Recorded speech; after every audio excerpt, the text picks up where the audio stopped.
Hello, this is the Landscape Ontario podcast. Don't let your guard down. That's the topic of today's town hall webinar. It was recorded on June 9th. We hope you enjoy the audio. It will feature LO's COVID-19 Task Force alongside Kristin Hoffman from the Workplace Safety and Prevention Services, WSPS. It's a great episode. We hope you enjoy. The Landscape Ontario podcast is sponsored by Dynascape Software. LO members save 15% on Dynascape products, software upgrades, and online training. Visit dynascape.com for details. Okay. Hello and welcome, everyone. Looks like we are live, and it's the latest installment of our town hall brought to you by our incredibly committed Landscape Ontario Task Force. Now that we've collectively been back to work for some time, it's vitally important not to let our guard down, especially when it comes to the health and safety of our people and our clients. Complacency can be the linchpin of it all. It's when we let our guard down that injuries and illness can occur. My name is Joe Salemi. I'm the Deputy Executive Director with Landscape Ontario. And today I'm joined by an all-star cast of our Landscape Ontario Task Force. We have Alan White from Turf Systems and current task force chair. Dave Wright from Wright Landscape, current LO president. Jeff Olson from BTN Nurseries. And Peter Gannan from Oriole Landscaping. Special returning guest, Kristin Hoffman from Workplace Safety and Prevention Services. Welcome, everybody. Thanks for taking some time out of your day, especially at 5 o'clock. Thanks, Joe. Thanks.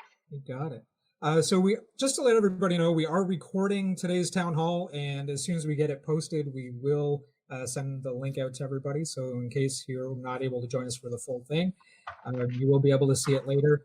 And this style of format encourages a co-creation of content. So please ask questions in the right side chat, and we'll do our best to try and get to everybody in as many questions as we possibly can. A little bit about Kristin, in case you didn't get to check out the last town hall that she had presented on, presenting some fantastic information. As a WSPS consultant, Kristin works with agriculture and landscape companies all over Ontario to develop and maintain health and safety programs. Kristin, thanks so much for joining us today. I think we have a little bit of a slide deck for you, so I can fire that up for you, but I'll hand it right over to you. Perfect. Thanks. Thanks again for the opportunity. Thanks to the task force and all of the membership. The point of our conversation today really is to reinforce the point to not let our guard down during this COVID-19 pandemic.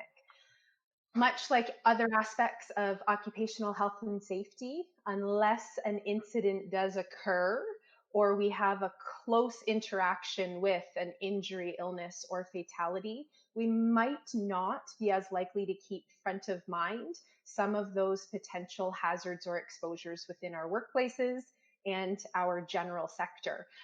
COVID-19 is no different. We do need to be sure that we keep this particular hazard and its potential exposures front of mind.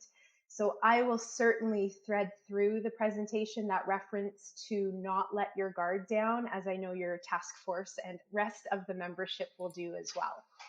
Within the slides that I will filter through, it really is intended as a backdrop for our conversation. And what I mean by that, in the slide deck, you will see links to resources. The conversation that I will facilitate is based on content within those resources. So I am sure Carrie and others will provide that presentation to you in a method that allows you to access those direct resources.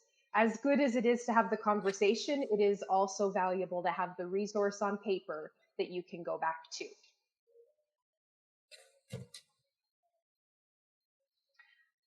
The brief introduction that we do have here to reinforce our partnership with Landscape Ontario. Landscape operations are one of our most prominent types of businesses that WSPS does work with. And what I will ask of the task force members, as well as all of those participating live, where there are questions and recommendations that you have on this topic to not let your guard down related to the pandemic, as well as strategies and guidance that has been developed, please do be part of the solution and provide those suggestions along the way so that all of us together, as we have heard so often, ensure that we are in this together, but we are healthy and safe in this together. Within this presentation, although the format does look so similar to the last that I did participate within, our focus here is going to be on source control related to transmission, or vectors might be the term that yourself as well as members of your task force will reference. What that means essentially is that you may become the source of the infection or transmission of the virus. Not only yourself that may become potentially ill, but the surfaces that you contact and the other people that you interact with. So within that focus, I will touch on material handling strategies and recommendations, which is most important for the work that we do, given that we may come in contact with the respiratory droplets that are the challenge on a paver, and in doing so, we may contract the virus.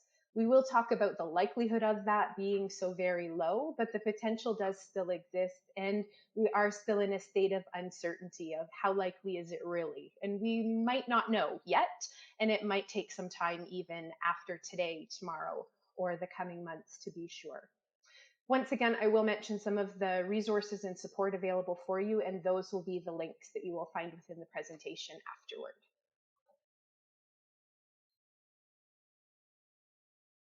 So COVID-19 as a hazard, much like any other within occupational health and safety, requires management. And any other type of hazard that we would manage, to make a comparison to a rudimentary safety example of a moving part that requires a guard over it to reduce the likelihood of access, contact by a worker, and the resultant injury. We need to stay on top of the condition of that guard, the compliance of our workers to use that guard, and of course, replace it if there is damage or it is in poor condition. That's not letting our guard figuratively down. By not letting our guard quite truly down, we're making sure it's still doing what we intended in the first place, and it has not created any other or different hazard. COVID-19 as a virus and hazard is no different again. It requires management and ongoing evaluation to be sure the protocols you have in place are effective. We have not become complacent, especially when we have not had an experience ourselves. We hope that will be the case, that we will not have an experience ourselves, but some of the time that means we become a touch comfortable or complacent, as I suggested. We want to keep our awareness high and evaluate the protocols we have in place quite regularly. And that could be every week, day, or every moment of every day. When we notice that there is a potential for exposure to that hazard and we haven't got on it yet, that's the time to do so. So we apply that same hazard management process to recognize how people can come in contact with COVID-19, potential for contact with equipment, tools, or surfaces of our materials that could be the source of transmission of the virus. In particular, landscape workers will have contact with people and those materials as simple as a hand tool or the stone that I suggested earlier. If on those surfaces there is a hazard, a droplet, we may, again, contract, or perhaps become the source of the transmission of that virus to another paver or to other people within our workplace. Workers that may come in contact with those respiratory droplets do need to have protocols and safeguards in place. And as employers, we have the opportunity to implement what those will be and encourage feedback ongoing so that we can improve through our evaluation every moment of every day. Given the exposure of landscape workers, our sector, we are out and about and have interaction with people. it may be valuable quite regularly to ask questions of our workers about how they do feel, and again, for feedback, what suggestions or recommendations they might have to reduce that likelihood of transmission. Always considering the hierarchy of controls, from personal protective equipment or devices as the least effective, all the way up to elimination as the most effective, and evaluate the effectiveness, implement new and different as it becomes apparent and necessary. And again, keeping that theme of to not let your guard down ensures that we have the most current protocols as well as the most effective in place within our workplace.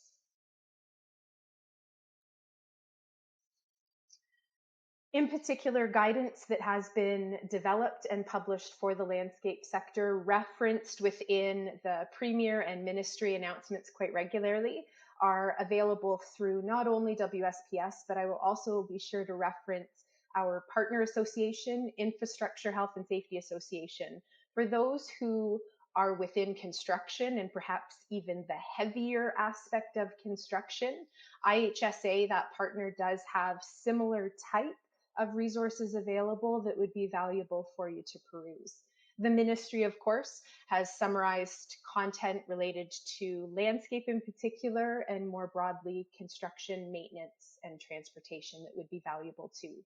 Some of those resources include, relatively new as of last week, posters, videos, and again, I'll highlight a few links of sessions that will become available on topics such as the competing challenge when we have to don personal protective equipment and working out in the heat, and where and how transmission might become a challenge when we are putting on and off coverings on ourselves, whether gloves, face, etc.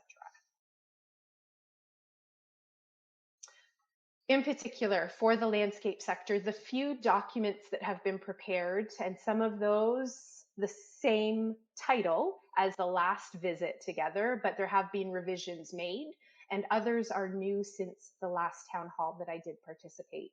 Those examples have the titles garden centers, lawn care, drivers or more broadly transportation, retail, and pickup and delivery. Even though the title might not seem perfectly relevant for landscape construction or maintenance, likely we can glean some strategies. For example, pickup and delivery. I might not provide that service as a landscape worker, but I am going to pick up product and materials. Within these guidance documents, strategies not only for the shipper receiver, but also the customer or the receiver of those products at these workplaces. Specifically within the guidance documents, content developed for employers, supervisors, and workplaces to manage the hazards of COVID-19 exposure. Specifically, some of those examples will suggest or encourage to report if you do feel ill. Do not bring yourself as a source to the workplace where you not only will feel more ill, but potentially become that source of transmission to other people within the workplace. As employers and supervisors, understand what protocols and strategies you have in place to receive that report of illness, how we would investigate, manage, and follow through to the recovery of that worker. As we have heard through the provincial recommendations, in particular Public Health Ontario, physical distancing, and we will talk through, as well as I will ask, how do we put that into practice for you in the landscape sector? Physical distancing of 2 meters or more between people, between coworkers, as well as between the worker who is picking up the skid of pavers from the shipper at the building supply. Keeping that distance is our most effective defense. Where it is not possible, we recognize there is an increased likelihood of transmission, but we may be able to implement other types of controls. Practicing hand hygiene goes along as being one of the most effective controls as well. Even if you are donning, whether it's a heavy glove for handling brick and stone, or it is a nitrile or very thin-skinned glove simply for a purpose of not coming in contact with the respiratory droplets, do don appropriate protective equipment and devices, but be very aware that everything we come in contact with, of course, with those gloved hands can now become contaminated. And how we remove those gloves become part of the most important step in the process. If I grab the glove with a bare hand, I've really undone the need or the effectiveness of that glove in the first place. Hand hygiene, still as a recommendation, as often as possible with soap and water for at least 20 seconds. And there's a few songs and stories that you can tell yourself to be sure you achieve the 20. Where it might not be possible or you do not have access to water, although water is most ideal, sanitizer with a high percentage of alcohol or disinfectant, 60% or so, is effective. We do want to keep in mind within this sector, though, that we've got to give it the chance to dry. The sanitizer has not done its job to clean the hand unless we hold on, take a breath for a second after we've applied, let it dry. And the other point within this sector to be aware of, if my hands are dirty, the sanitizer might clean the dirt, but it's not going to actually clean the hand. So be sure that you dust off, wipe the mud off, rub the grease off as best as you're able if you have to use a sanitizer rather than water.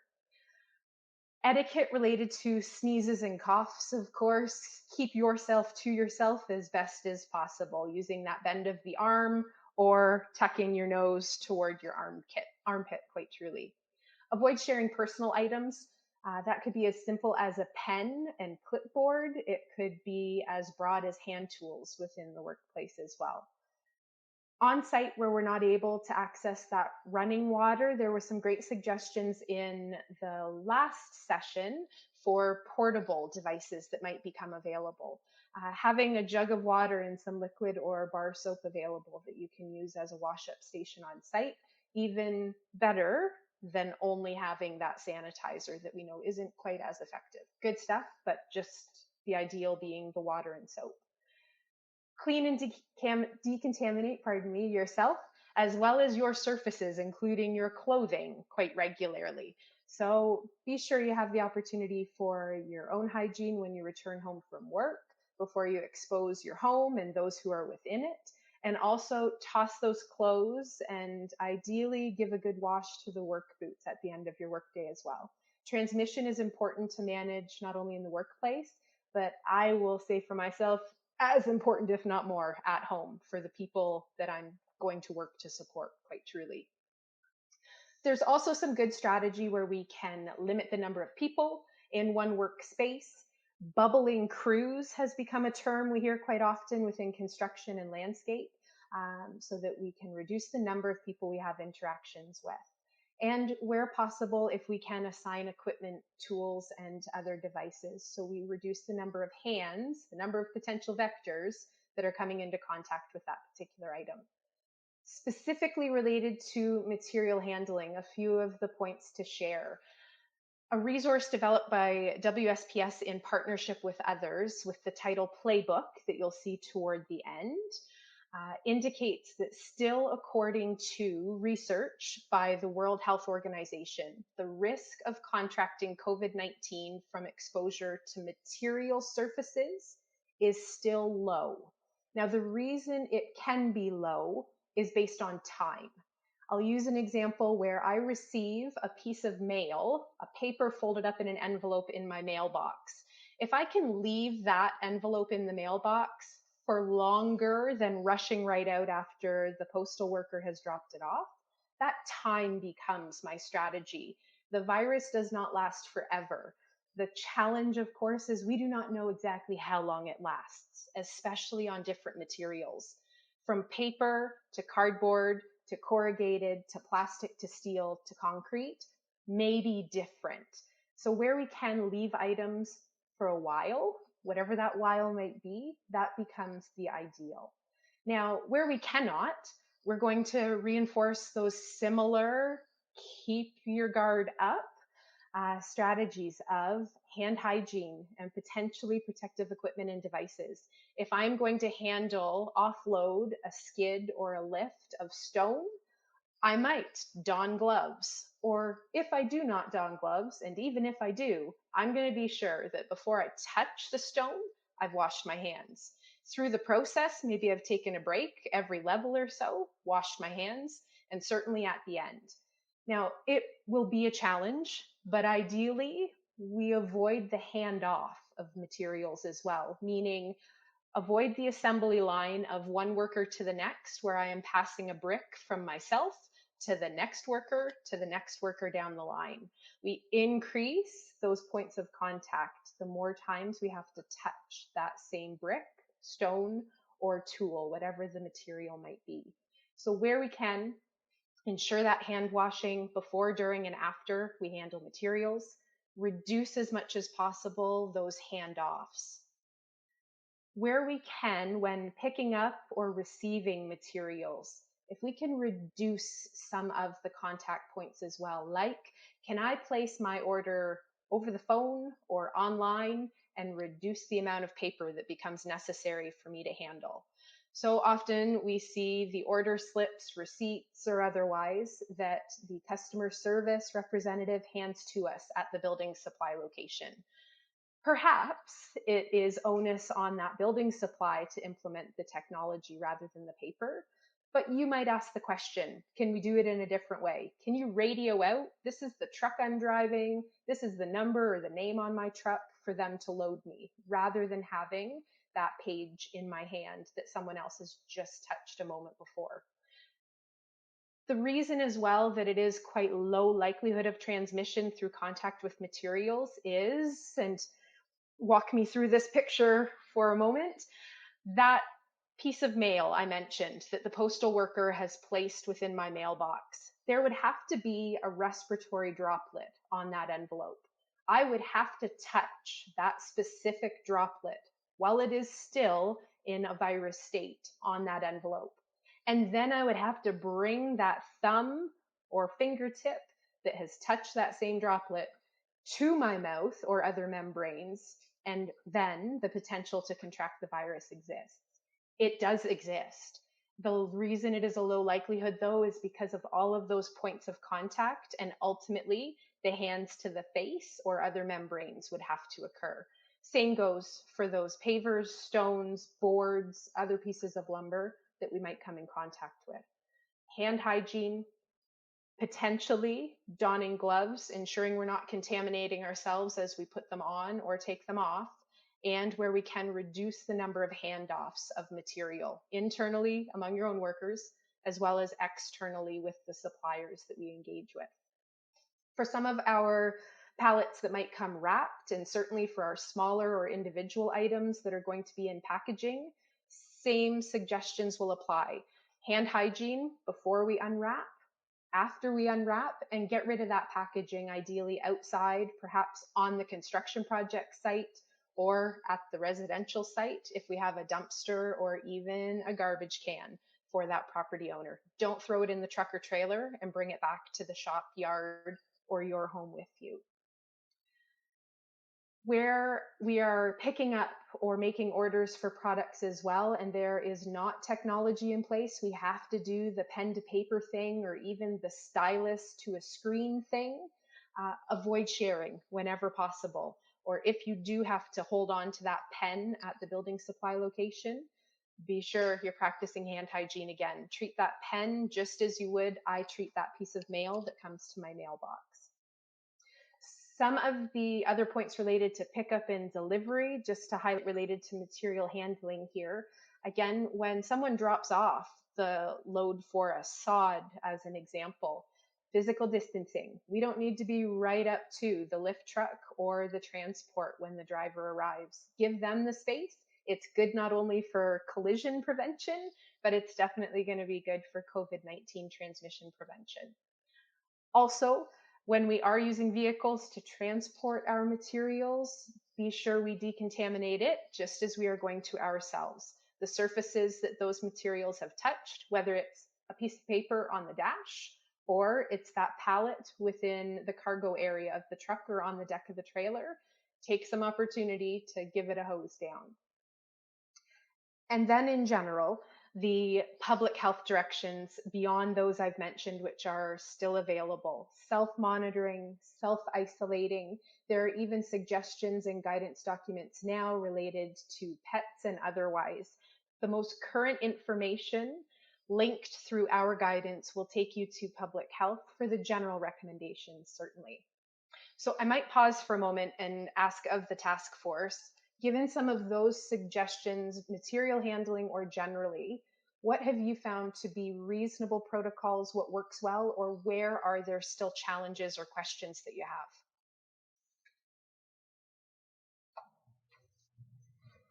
I can jump in to start, and then maybe Jeff from the retail perspective or your experiences as you work, because you're more in the distribution than we are in delivery.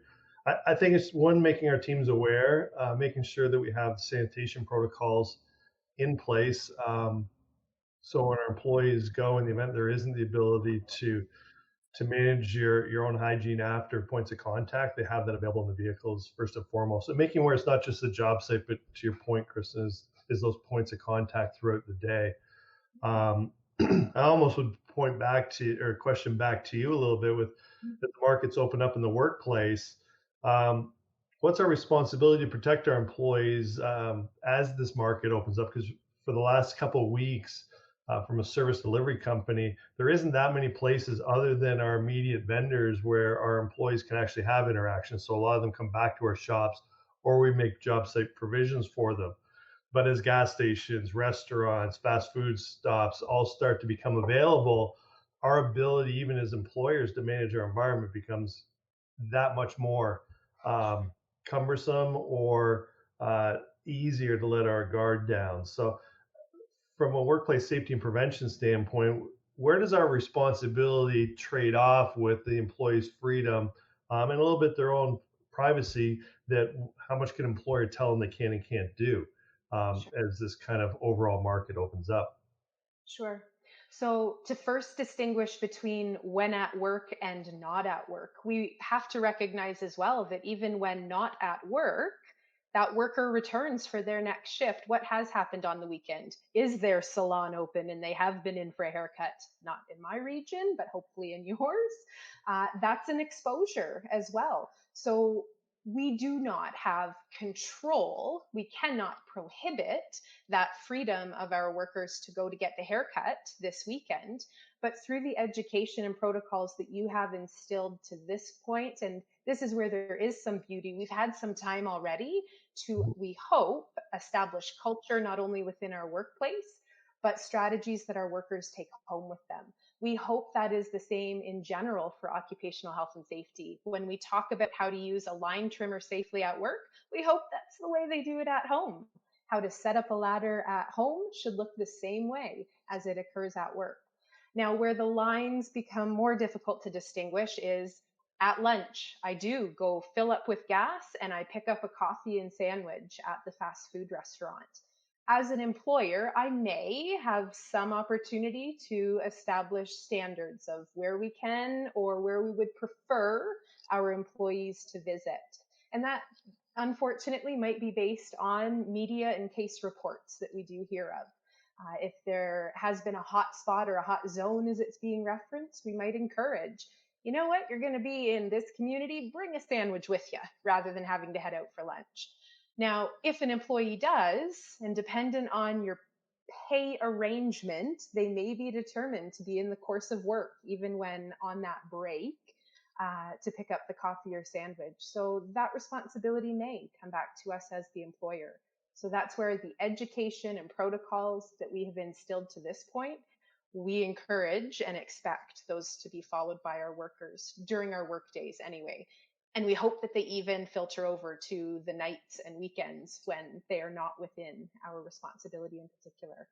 Does that help As long as out? we don't dive too much into it, Kristen, it is acceptable to have, in light of this situation and the fact that it is a pandemic, conversations about culture at work and outside of work as it relates to us being a community of family, and protecting each other. Yeah, Yeah, absolutely.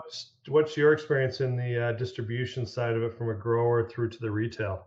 Yeah, it's a challenge, and we've got some serious issues around what's been making headlines over the last few days, which is temporary foreign workers. Over the last 10 days, there's been some significant issues. Southwestern Ontario being most of the cases coming from temporary foreign workers. So we have that issue. And so we decided yesterday or 2 days ago that as the province takes their foot off the gas, we will put ours on, and we will ramp up our protocols and make things like where masks were not mandatory, now they are in all offices, in all indoor facilities. Our hygiene protocols are still in place as far as hand washing and all that kind of thing. Daily temperature checks. Now, every employee who comes in gets their temperature checked in the morning on their way in. If they're over 100.4 degrees, they are to go home and self-isolate. They are not allowed to return until they've had a test and a negative test result. This is a little bit of that personal thing you were talking about, Alan, with my screen's frozen. Can you guys still hear me? Yeah, that's good. Okay, sorry. Sorry, yeah. We're still the test thing is a bit of a gray area as far as human rights and whether it's okay or whether it's not okay. But what we're doing to get around that is saying that is not mandatory for all employees, but we're encouraging a monthly test, and we'll pay 5 hours a month to employees to get while they get their test done. So just things like that, to be very diligent. Temporary foreign workers can't mix with other workers. They need to be in specific work groups. If you're living in a house on one of the sites, you are to be with only people from within that house. So, and still office staff expected to work from home for the foreseeable future. So those are the things we're doing on our end to make sure these protocols are in place and that we're safe. And then of course with the customer touch, in our distribution centers, truck drivers, all of that kind of stuff, they need to follow all of these protocols as well. So whatever happens in the locations actually also happens outside of the locations. Yeah, for sure. No, that's helpful with outside workers, Jeff. Tony's asked a question. It was on my notebook, and since you touched on it a little bit, Jeff, maybe we can ask Kristin the return to work protocols. What is the recommendation or guidance coming from both your office and partners and from the government as to, most of us right now have, if you have any of the symptoms, you don't come to work, you report to your supervisor that you won't be attending, and then we have in our company, an automatic 14-day quarantine, as Telehealth Ontario is advising. Until such point, we can't obviously, because everyone that we've had so far has come back negative. But they've also returned to work before the 14 days because they get guidance from their doctor or from telehealth that their symptoms aren't consistent. But what is the guidance in it? Because allergy season and hot weather and people feeling nauseous, dehydrated, lots of things are going to cross over. We got to be diligent as far as how we manage this through our teams. So just first to make a comment about, I like that comparison of pedal for the gas. As the province is releasing, we are applying further pressure on that pedal. I think that's a perfect way to manage. As the public and market does open up, we've got to be even more stringent. Again, not only to not let your guard down, but perhaps we increase it if not already. And then to your question, Alan, about return to work, the best guidance in my position, and the reason I suggest it that way, without the most current board direction, WSIB board direction, where there is a suspected case and we have that person self-isolate ideally, and most of the informal guidance now that we review both on websites as well as within the provincial announcements are, if you think you might, go and have the test, would be the best guidance in my position I could provide as well. And so what that means in the end then is it may be the 14 days or it may be ahead of that, but with that confirmation of a negative test. The challenge is not only the symptoms that might look like something else or might not, but also those who could be asymptomatic. So we know that there is not likely to be zero likelihood of that transmission if everyone is feeling well, because asymptomatic may still be a challenge for us. So where someone is not feeling well, and based on that guidance received through telehealth and then local public health unit, ideally that test with a confirmation of negative for me as an employer to be confident in their return. And of course, there may be questions then that follow to the board on compensation, etc. Okay. Excellent. Wonderful. I will unpause for just a moment then, and I'll come on back to this slide, and then we'll come back to the rest of your questions. Yep. So on this slide here, again, just to point out the few links that you will find that take you to the resources available, posters, videos, conference sessions that will be made available online, again, on topics such as the challenge of heat stress if and when we are donning protective equipment. That's good information not only for COVID-19, but in general for this sector. We're out in the heat. We might typically have a respirator, goggles, or otherwise on. Likely the content of that session would be valuable for you, even aside from the pandemic. And the last, just to point out again, as our last slide, is we are always here to ask those questions of, as we'll continue to do so in just a moment when I pause again. Our duty consultant is still available during weekdays 7 to 7 to give a call. If we do not have the answer, because truly we are not public health specialists or compensation specialists, but we reach out to our network to find those answers as best as possible. So please do be in touch. And again, that contact information will come to you in the presentation. Wonderful. All right. Thank you so much, Kristin. I mean, the time that you've taken to spend in sharing that information with us, we really do appreciate it. Absolutely a wealth of information, and we really do appreciate that. We did have some questions from our panel, but guys, is there anything that you'd also like to ask Kristin in addition to the information that she shared with us?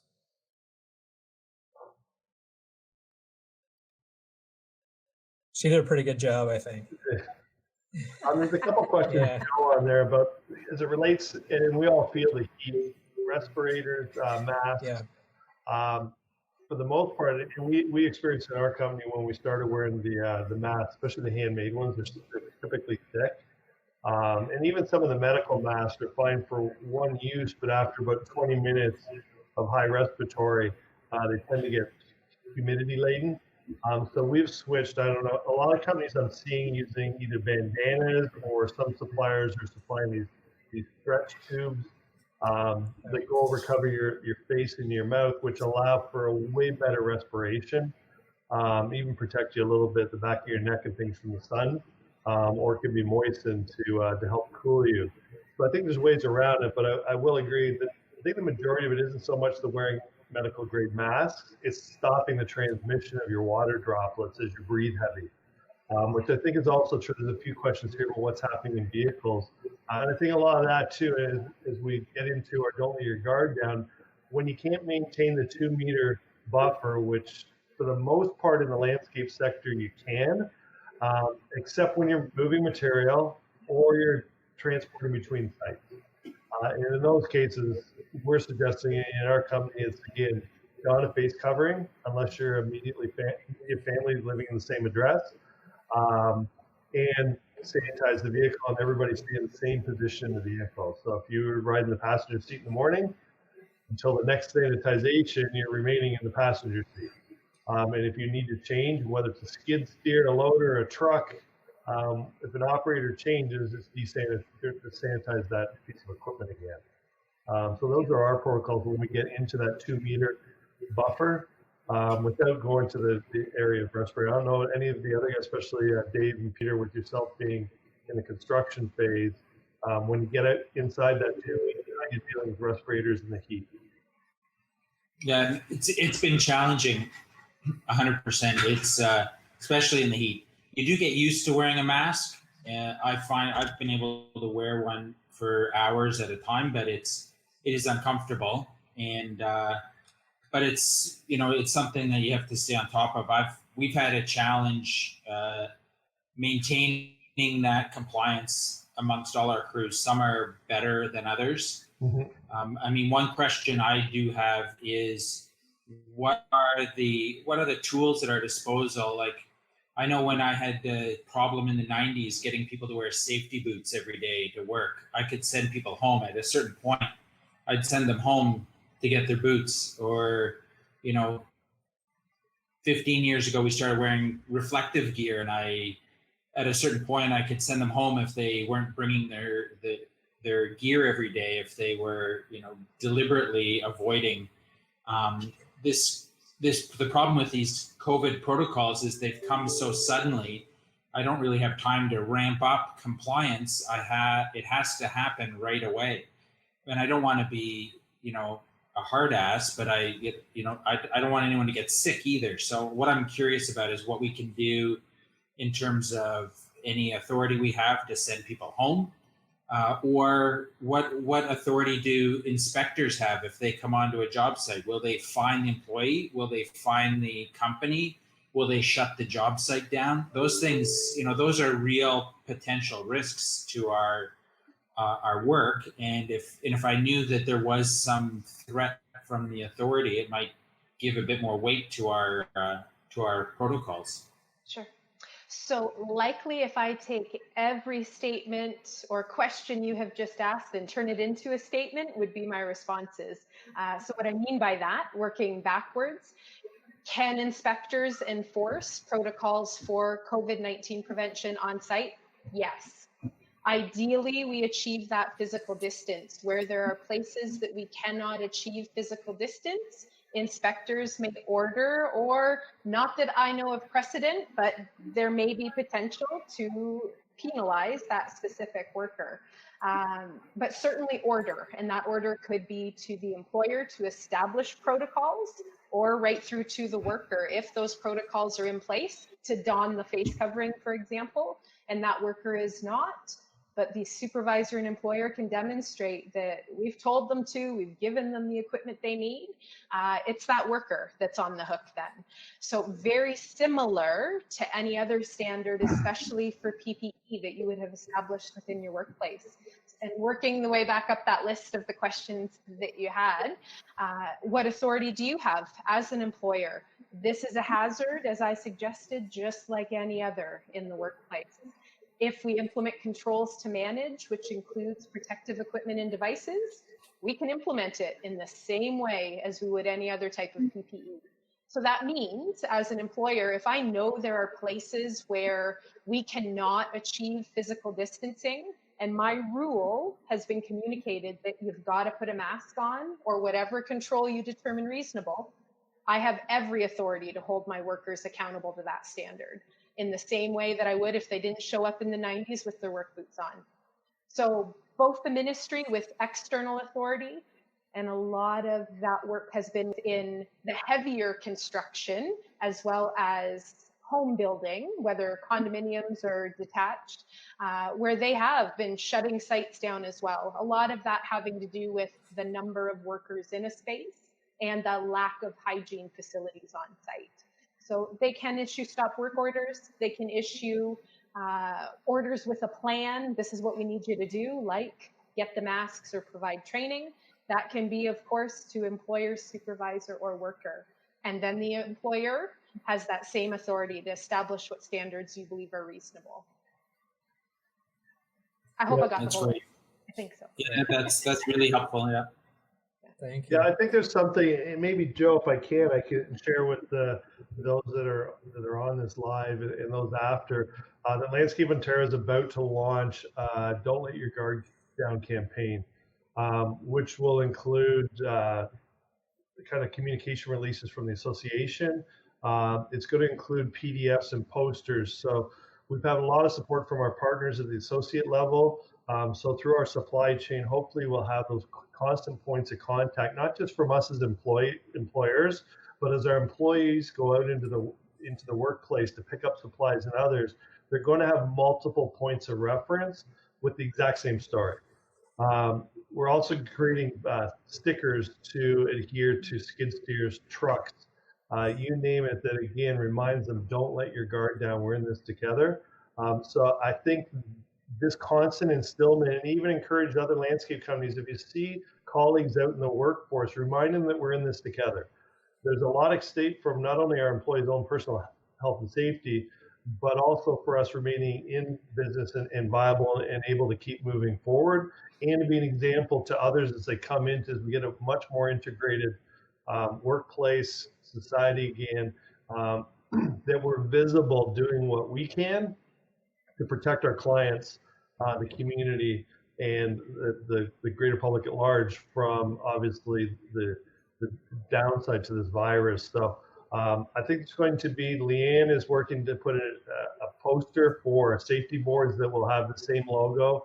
Don't let your guard down, maybe Joe, but at the end of this, we can finish by putting that, the logo and the tagline up on the screen. But the poster for your workplace safety boards will include the protocols about 2 meters, face coverings, hand washing, all those constant vector control touch point things that we need to keep mindful. And then this really bold logo that identifies our employees and identifies the fact of face covering and distancing, just to constantly remind them. So we encourage, I think they're going to get shared, Joe, in our next publication. So every member is going to get at least a couple stickers.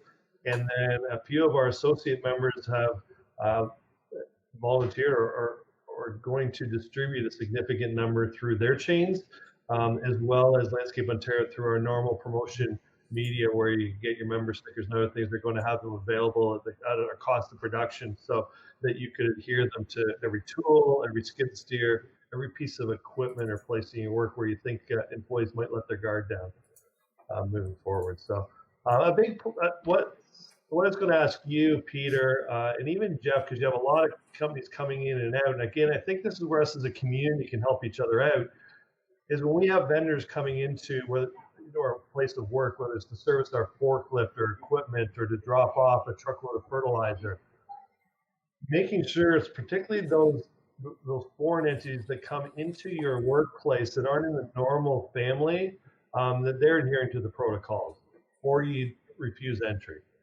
Because those are places that you're probably going to have the greatest potential from an unknown source coming into your community, is through those vector connections. So I don't know if any of the rest of you have something similar to share, or things you've put in play. So when you're not present and you're shipping and receiving, or you're having multiple contacts with outside sources, how your prevention strategies are working. Well, I know we're lucky. We don't have that many outside deliveries arrive at our shop, and we do have signage out front that all deliveries are to remain outside. We have a receiving area outside, even for office bound deliveries. They leave it outside like Amazon does at your house, and they knock on the doors. I'd say 7 out of 10 delivery people read the signs before they come into the office. And but we've been pretty good at that, and I think the outside interactions that we have, we're able to maintain physical distancing.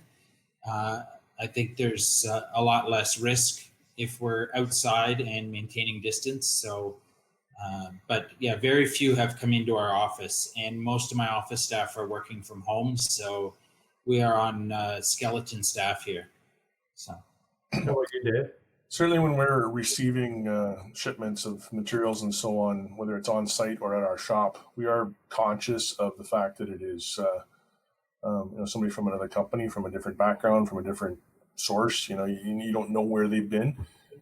Certainly a lot less control than you have over your own staff.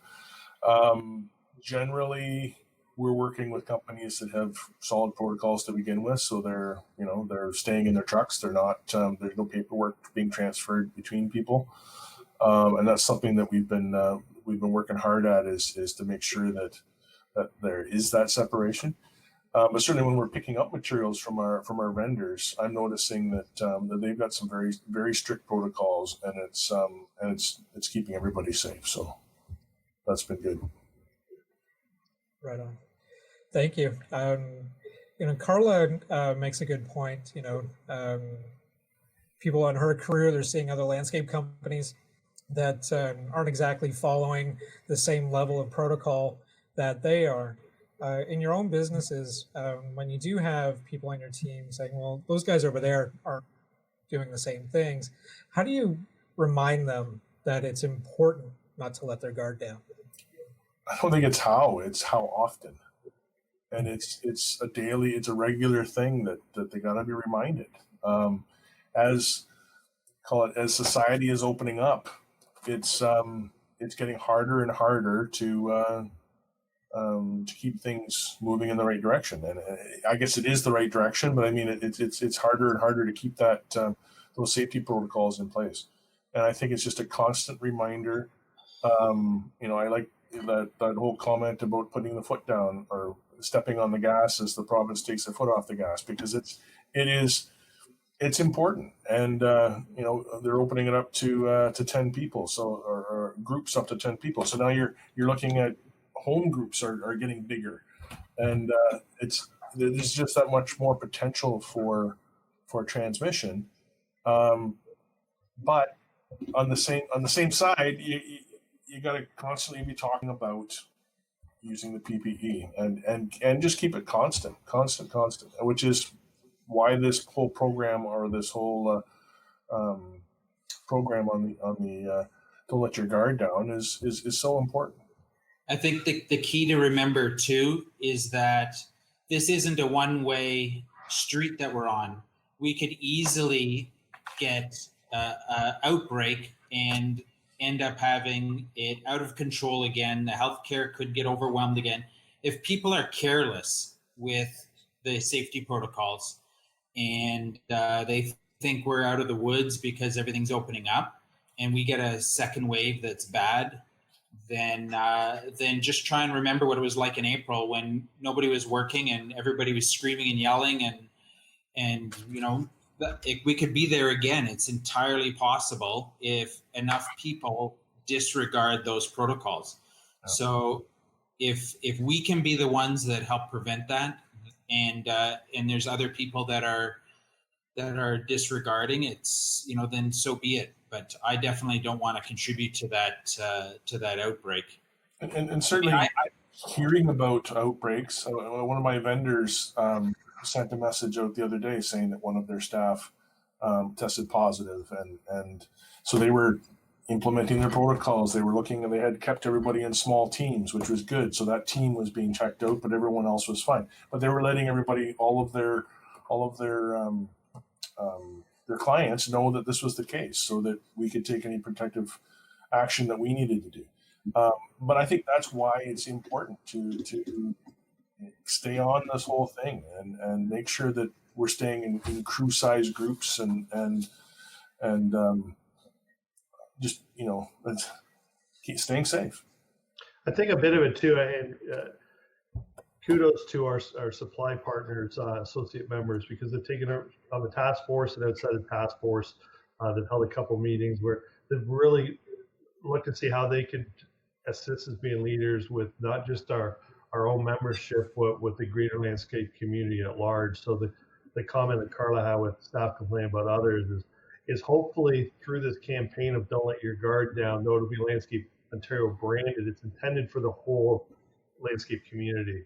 And by all means, I think we should encourage our employees, because we are all part of the community, if at a coffee shop or at a job site where you see it, or through social media and other things, to encourage all of us to remember that we're in this together. And at that point, it's for their own protection, it's for their family and for their friends at work's protection. It's not just about them anymore. Similarly, it's a mindset and a culture. When you're standing in line at a Home Depot and you see every sixth person with a mask on, I would probably argue that 90% of the people with masks on believe that they're protecting themselves, when the reality is the opposite. You're protecting the rest of the people in that line. So it's almost like the other 9 people, and they haven't got the point that we're in it together. They're thinking about it individually. So that's our job as leaders. It's our job as employers. It's our job as the creators of culture to collectively bring this forward, which was the big stimulus behind coming up with this Don't Let Your Guard Down campaign. To Jeff's point, it's our opportunity. I think it's our priority to make sure that we put our foot on the gas, that we make sure while complacency will start to come into play. And Dave, as you said, as we see the market open up, a lot of people are going to think that the risk is gone. But those that saw the headline yesterday, World Health identified yesterday was the worst single day of cases worldwide since the beginning of the pandemic. So this hasn't gone away. We may have flattened it here, but remember, look how much of the population is still at home. So I think we got a lot ahead of us. I think we're doing the right things, but Carl is correct, and I'm seeing it too. There's a lot of people out there not. Some members of comment or called me and commented the fact that they are reaching out when they see someone at a stop at a coffee stop or something, just going over and having a friendly reminder that that this is serious and that we all need to do what we can. If you need access to or support, identifying the landscape and terror resources or the peer networks or other things like WSPS to go get the information they need and to do what they can to participate. Thank you. And as we get close to the hour, I'd like to go through the panel and get one piece of advice that you might want to share with the community in being vigilant about not letting your guard down. What's one thing that you would want to share with your fellow community? Jeff, let's start with you. Oh, thank you. Well, I think what I would share is just kind of riffing off of what everybody was saying about employees, is that your employees are going to really appreciate you providing a safe work environment. And that it is uncomfortable, but I found we've been full masks, full protocol for a couple of weeks now. First couple of days were tough and people not complying. But once you get that buy-in, everybody is just appreciative, and everybody pulls together on it. So that's what we found on our end. So yeah, that's it. That's us. Thank you. Peter? Yeah, it's so maybe I was kind of negative with all the scare tactics, but and with my staff as well. I mean, I'm always harping on them to do this and to do that. There's the other side of that coin is to call out people that are doing the right thing and to give positive feedback to those people who have complied with your protocols, that are wearing masks, that are washing their hands, and I'd say 50% of my crews have 100% compliance. And those crews, I have to reinforce that positive behavior at every opportunity. And I have seen one other company, landscape company out there that as far as I can tell, they have 100% compliance across their company. And I haven't reached out to them yet, but I definitely want to reach out to them and congratulate them, because I think that's a great achievement, and I want to encourage that kind of behavior. So I think being positive with this enforcement is a huge tool that we can't forget about. Right on. Thank you.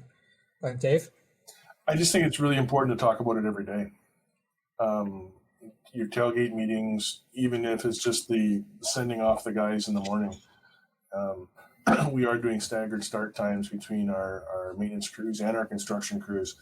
And I just think it's really important just to talk about it every day, talk about it constantly, and have everybody talking about it.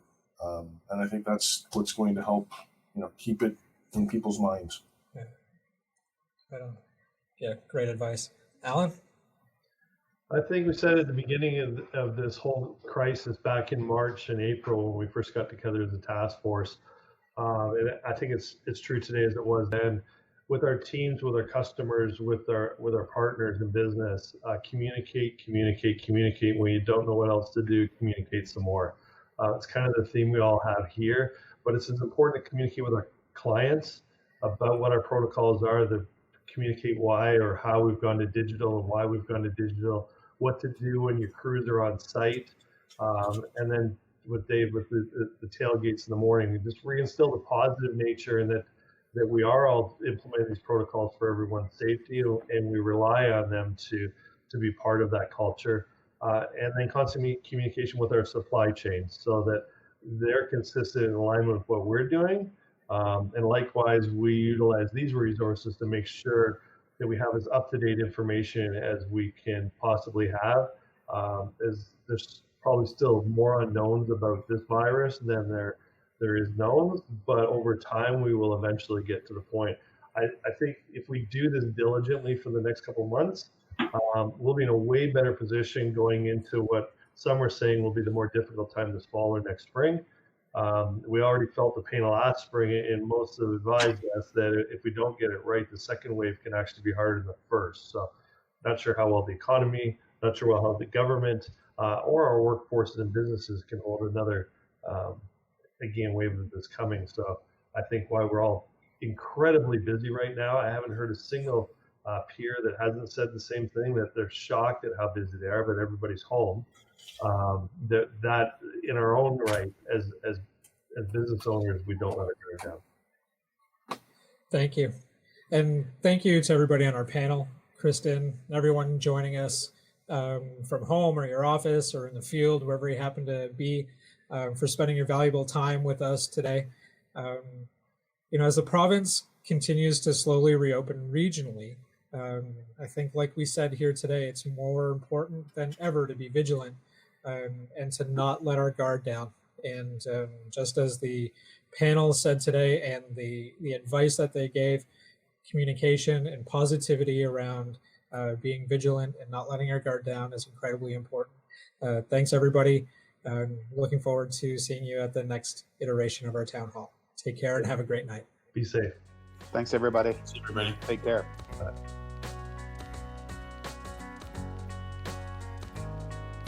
Thanks for listening to the Landscape Ontario podcast. If you enjoyed the episode, we hope you'll subscribe wherever you get your podcasts to get new episodes every month. And if you have an idea for the show, please email me at scott@landscapeontario.com. Thanks for listening.